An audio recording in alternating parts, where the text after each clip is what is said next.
இளையவளின் இடையொரு நூலகம் படித்திடவா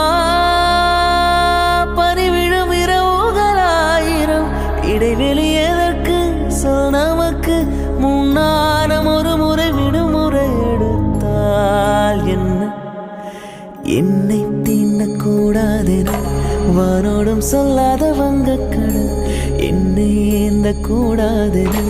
கையோடு சொல்லாத புல்லாங்குழல் நீ தொட்டால் நிலவினில் கரைகளும் நீளுமே விழிகளில் வழிந்திடும் அழகு நீர்வீழ்ச்சியே எனக்கு நீ உனை தர எதற்கு ஆராய்ச்சியே